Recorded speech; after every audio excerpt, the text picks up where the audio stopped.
नमस्कार दोस्तों, स्वागत करते हैं आपका हमारे चैनल पर। आज की हमारी कथा का नाम है जल झूलनी एकादशी व्रत कथा। महाभारत के समय की बात है। सम्राट युधिष्ठिर कहने लगे कि हे भगवान, भाद्रपद में पड़ने वाली एकादशी का वर्णन करें। इस भाद्रपद शुक्ल एकादशी क्या नाम है, इसकी विधि क्या है तथा इसके महत्व को भी समझाइए। तब भगवान श्री कृष्ण ने कहा, पापों से मुक्त करने वाली और मोक्ष प्रदान करने वाली इस कथा को मैं तुमसे विस्तार पूर्वक कहूँगा, इसे ध्यान पूर्वक सुनना। भगवान श्री कृष्ण युधिष्ठिर को संबोधित कर कहने लगे कि हे सम्राट, आज मैं आपको समस्त पापों को नष्ट करने वाली कथा सुनाने जा रहा हूँ। त्रेता युग के समय एक बलि नामक राक्षस था। बलि मेरा परम भक्त था। वह अलग अलग प्रकार से मेरा नित्य पूजन किया करता था और हवन आदि का आयोजन करता था। लेकिन इंद्र से शत्रुता के चलते उसने समस्त इंद्रलोक पर अपना आधिपत्य जमा लिया था। बलि के कष्टों से परेशान होकर सभी देवतागण एकत्रित होकर भगवान से मदद मांगने गए।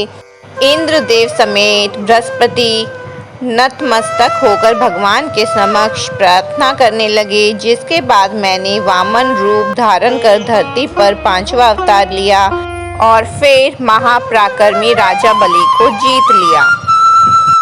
भगवान श्री कृष्ण ने इन वचनों को सुनकर युधिष्ठिर के मन में प्रश्न आया और उन्होंने पूछा कि हे कवच, आपने वामन अवतार में भला कैसे उस पराक्रमी दैत्य को परास्त किया। श्री कृष्ण ने उत्तर देते हुए कहा कि मैंने एक वामन ब्राह्मण का भेष बनाया और जब बलि ब्राह्मणों के साथ यज्ञ कर रहा था तब मैंने वहां पहुंचकर बलि से बस 3 पग भूमि की याचना की।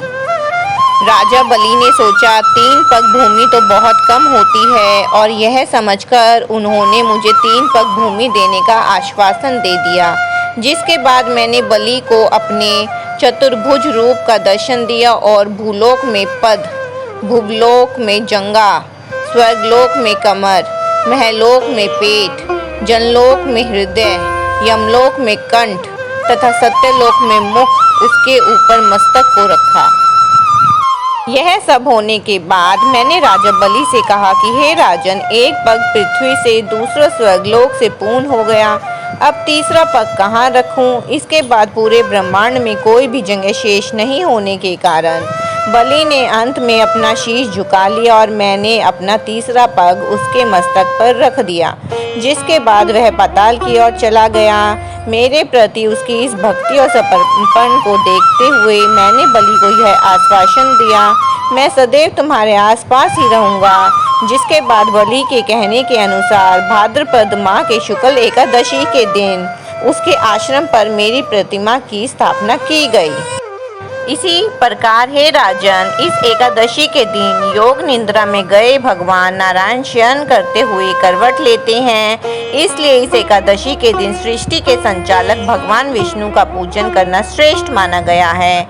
इसके साथ ही इस दिन चांदी, तांबा, दही, चावल आदि का दान करना चाहिए। रात में जागरण अवश्य करना चाहिए।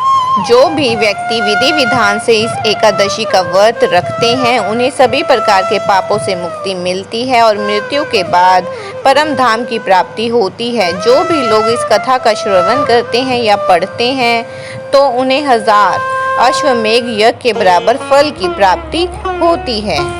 दोस्तों, अगर आपको यह कथा पसंद आई हो तो एक लाइक ज़रूर कीजिएगा वीडियो को और चैनल को ऐसे ही जानकारियों के लिए चैनल को सब्सक्राइब कर लीजिए।